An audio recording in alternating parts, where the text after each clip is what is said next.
नमस्कार मित्रांनो, microbiology in Marathi या चॅनलमध्ये आपले स्वागत आहे. तर या व्हिडिओमध्ये आपण रोटेशनल ट्रान्झिस्टर हे स्पेक्ट्रोस्कोपीमध्ये कसं रन होतं, तसंच त्याचे ॲप्लिकेशन, त्याचं सिलेक्शन मेथड, त्याचे ॲडव्हान्टेजेस आपण या व्हिडिओमध्ये पाहणार आहोत.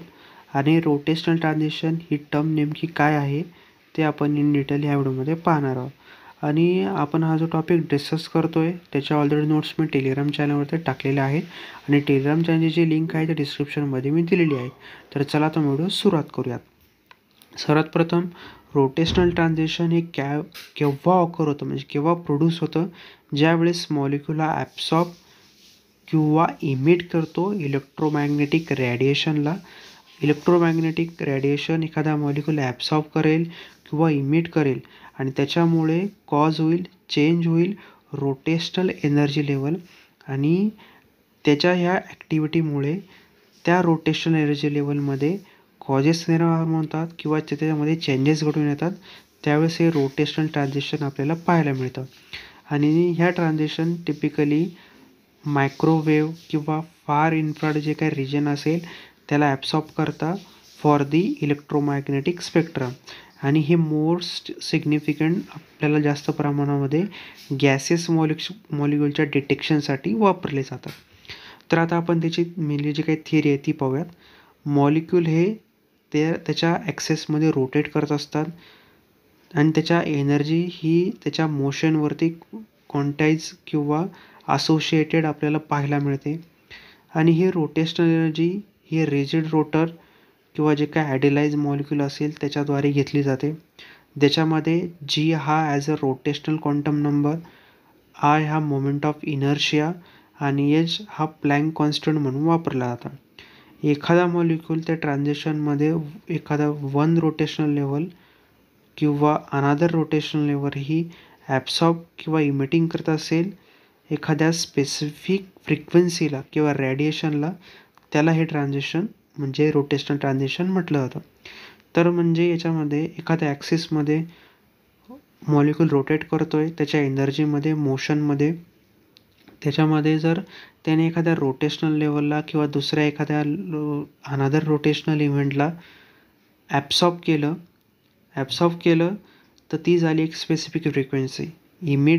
एखाद्या रॅडिएशनचं इमिटिंग केलं तर ती झाली एखादी स्पेसिफिक फ्रिक्वेन्सी आणि त्यालाच म्हटलं जातं रोटेशनल ट्रान्झिशन. तर सिलेक्शन रूल याचं मेनली रोटेशनल ट्रान्झिशन ऑकर होण्यासाठी मेनली जो मॉलिक्यूल असेल तो परमनंट डायपोल मोमेंटवालाच मॉलिक्यूल, म्हणजे HCl असेल, CO असेल, NH3 असेल म्हणजे अमोनिया असेल, असेच मॉलिक्यूल म्हणजे ज्यांच्या मॉलिक्यूलमध्ये परमनंट डायपोल मोमेंट आहे. म्हणजे होमोन्यूक्लिअर जे काही डायमॅटिक मॉलिक्यूल असतात, जे O2 झालं, N2 झालं, हे जे काही पोटेन्शियल स्पेक्ट्रा आहे ते एक्झिबिट करू शकत नाही, कारण की त्याच्यामध्ये परमनंट डायपोल मोमेंट नाही आहेत. तर ज्या मॉलिक्यूलमध्ये परमनंट डायपोल मोमेंट आहेत असेच मॉलिक्यूल सिलेक्ट केले जातात आणि तेच रोटेशनल जे काही ट्रान्झिशन असेल ते ऑकर किंवा प्रोड्यूस करत असतात. त्याच्यामध्ये जे हा as a rotational quantum number म्हणून वापरला जातो, जो की ह्या ट्रान्झिशनमध्ये ॲडजस्टल रोटेशनल लेवल म्हणून ॲज अ मीन्स म्हणून ॲज अ कॅरी हा केला जातो. तर हे झालं त्याचं सिलेक्शन रूल. आणि याचे दोन मेन टाईप पडतात, रिजिड रोटर मॉडेल आणि नॉन रिजिड रोटर मॉडेल. तर याच्यामध्ये ॲझ्युम केलं जातं पहिला जो काय आहे रिजिड रोटर मॉडेलमध्ये जी काही बॉन्ड लेन असेल ती रिमेन किंवा फिक्स असली पाहिजे रोटेशनमध्ये, आणि ज्यामुळे जो स्पेक्ट्रल लाईन असेल ते स्पेस असेल ती इव्हनली प्रोड्यूस होईल. आणि नॉन रिजिड रोटर मोटरमध्ये जे काही अकाउंट असेल त्या सेंट्रिफ्युगल डिस्टोरेशनचा तो स्लाइटली अल्टर केला जातो, जेणेकरून रोटेशनल लाईन ही मॉलिक्यूल त्या रोटेटपेक्षा फास्टर ही ती स्पेसिंगमध्ये अल्टरेशन घडून आले आणि प्रोड्यूस होईल.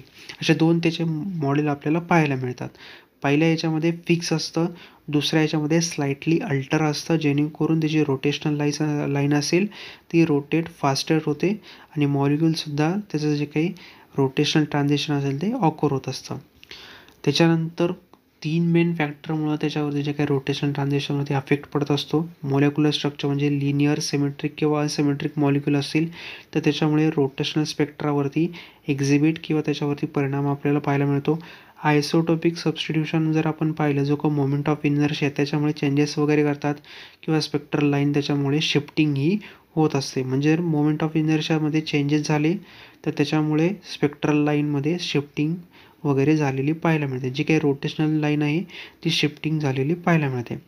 टेम्परेचर जर आपण पाहिलं, हायर रोटेशनल लेवलला हायर टेम्परेचर हे इन्क्रीज होत असतं आणि त्याच्यामुळे जास्त प्रमाणात जर टेम्परेचर हाय झालं तर ते एक स्पेक्ट्रल लाईनला लिडिंग करतं आणि त्याच्यामुळे जी काही रोटेशनल आहे तिच्यात अजून जे काही शिफ्टिंग होतं ते त्या स्पेक्ट्रल लाईनची शिफ्टिंग ही होत जाते. असे 3 मेन फॅक्टर आहे ते अफेक्ट करत असतात रोटेशनल ट्रान्झिशनला. तर त्याचे आहेत आता आपण ॲप्लिकेशन पाहूयात. तर एखाद्या बॉन्ड लेंथला किंवा मोमेंट ऑफ इनर्शिया कॅल्क्युलेट करण्यासाठी हे जे काही रोटेशनल ट्रान्झिशन ही जी टर्म आहे ती वापरली जाते.